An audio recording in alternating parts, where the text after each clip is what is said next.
Welcome back to the county seat. Joining us today for a discussion on convention centers and how they change a community, Joel Rakert, who is the convention expert from Utah County, and we have Roxy Sherwin, who is the convention expert from Washington County. And I'm doing that because the titles are long for all of you, okay? They're on the screen, and we have Scott Beck from Salt Lake County. Thank you for joining us. If somebody were to approach you and question the validity of a convention center in any one of your counties and say, why are we putting all this tax money into this? What would be the first thing you'd tell them that they would be surprised at it as what it provides to the community that they're not thinking of? Well, in our case, I mean, Salt Lake's got a long tradition and history, and as far as that goes, so does Washington County, of conferences and events. I mean, we're kind of new to the game down here in Utah Valley with the opening of this brand new Utah Valley Convention Center, which just opened recently. Convention centers are really an economic driver. Yes, it's very much about the groups that you hold in it and the economic impact they bring, but there's kind of the halo effect. What does it do to the surrounding area, and how does it help the county on a whole and increase the tax base? When you get a number of new lodging properties or hotels, you get additional restaurants, you get the viability of your existing restaurants and retail, because it brings people to town. It brings in those clean meeting and event dollars. That really fans out into the entire community. I know, Scott, you've seen that from the large events up in Salt Lake, and that is the desire of the county commission that had the political will to build this facility in downtown Provo. And it's not that it's just about Provo, it's about what will the impact be county-wide by the impact of having a very solid core of your county, the county seat, and then going out from there. I always tell people the best thing for you as a local is it reduces the tax burden that you pay. People from outside of the county come in and they spend money, and that money goes to pay for roads, goes to pay for services that decrease the tax burden that the local resident has to pay. And that's probably the single biggest benefit. Mm-hmm. But I also think just the ability for people to be proud of their community. It's one of the other intangibles that we talk about a lot with our convention center, is people from outside come and experience our local culture, the authentic, organic, endemic parts of who we are, and they take that with them and they go back out to other communities, and it creates a sense of pride within our communities, and all that kind of starts as a catalyst with the convention center. So one real tangible benefit, decreases your tax burden. Secondly, is it really helps people gain a sense of pride about their community because of the visitors that come in and experience it. Okay, so Scott, you oversee the granddaddy. You're the brand new baby. Dixie Center's in between. How long's Dixie Center been? That facility has been there for 13 years. One thing I wanted to say, though, is that a good portion of our convention center is paid for from tourism taxes. So when you say tax dollars are spent to build these facilities, a large portion of those dollars are from tourists. And in Salt Lake, it's exclusively from the tourism taxes.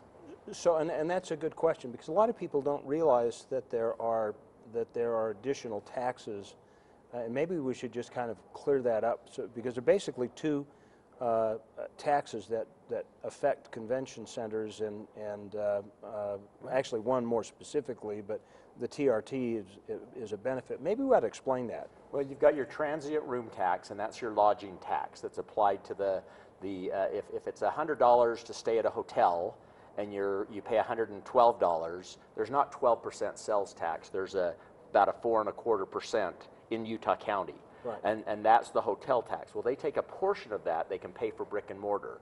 Another portion of it they use for tourism promotion and other activities that we do. Then there is your restaurant tax. So on any prepared food, it's a 1% tax. So on a $10 meal, there's a dime, and the county collects that money. Now, our convention center, just like Roxy said, is paid for out of those tax dollars. There's not a dime of general tax, property tax, that's gone into supporting this facility. So when the residents may not understand, or they're wondering why is their property tax dollars being used to build these kind of facilities, they're not. There's tourism tax. We're taxing the individuals that are using the facility or eating in the restaurants, hopefully to benefit the entire community. Okay. Now, I'm not wanting to sound remedial by any means, but I know somebody at home is going, okay, so you guys charge this tax for like 16 million years and saved up enough money to pay cash for the convention centers, but I don't think that's exactly how it works. No, No, we bonded for bond. this convention center. It's not paid for in full yet, but Yeah, so that those tourism taxes, the revenue from those tourism taxes, are used to bond for the construction of buildings like this. They're also used to pay for the operational upkeep and maintenance of buildings like this. And I think it's a really important thing that you brought out, that it is not the tax burden of the local residents. It's really paid by visitors. And I think that the other thing is also noteworthy is that those visitors when they come also pay general sales tax on those hotel rooms. So they are paying into the tax base as well that's being used. And then again, one of those things we all like to talk about in our industry is they leave their money here and then they go home. We don't have to educate them. We get to spend their money on our kids. We get to spend their money on our roads, on our infrastructure, on our public libraries. And one of the biggest recipients of tourism tax dollars in Salt Lake are art facilities. At Bravino Hall, Rose Wagner Theater, Capitol Theater, those are all supported by these same tourism taxes. One thing I'd like to point out about the restaurant tax, because it is on prepared food, and when you've got a county of 500,000 plus people here, there are residents that are paying into that, and that sometimes we get questioned on that. The county uses a large portion of that restaurant tax too for quality of life items, the new Murdoch Canal Trail, a lot of the different services that the communities use for their residents, they get dollars back from the county to support those, and that comes out of the restaurant tax dollars. And that would make sense. The acronym for that tax is TRCC. It's Tourism, Recreation, Cultural Convention, or better known as the restaurant tax. But right. That's it. And what kind of dollars are you talking about? I mean, there's also revenue raised from booking the events and leasing the facilities, and it's probably something you don't have a big track record with yet. But on an annual basis, any kind of an idea about how much you actually raise with rental of the facility?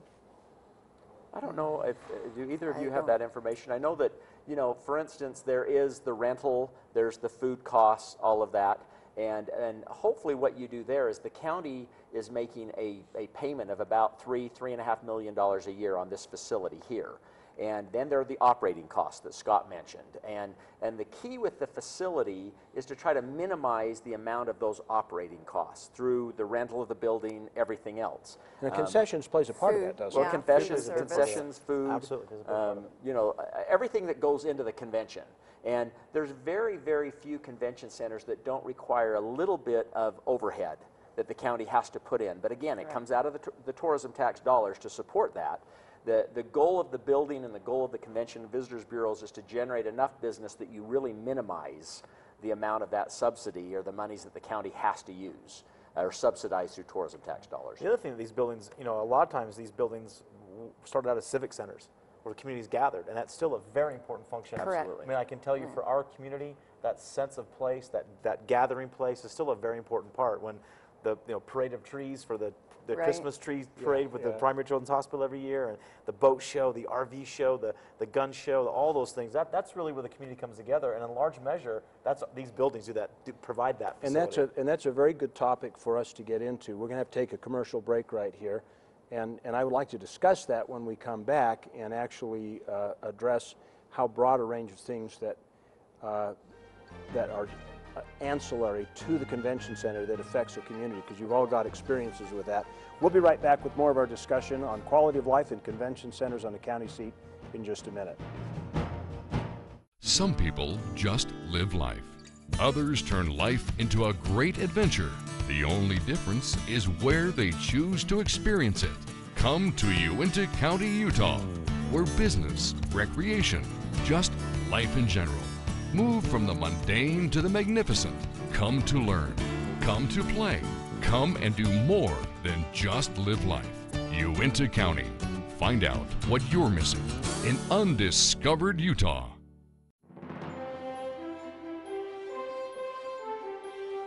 Imagine a place where the world's largest concentration of scenic attractions can be found, where radiant cliffs of 2 national parks and 3 state parks tower to kiss the azure sky. Come and visit any one of the many memorable sites and events that Bryce Canyon Country, Garfield County, Utah has to offer. Drive along National Scenic Byway 143 and All-American Road Highway 12 and experience the ultimate adventure. How would you spend an extra day in Utah Valley?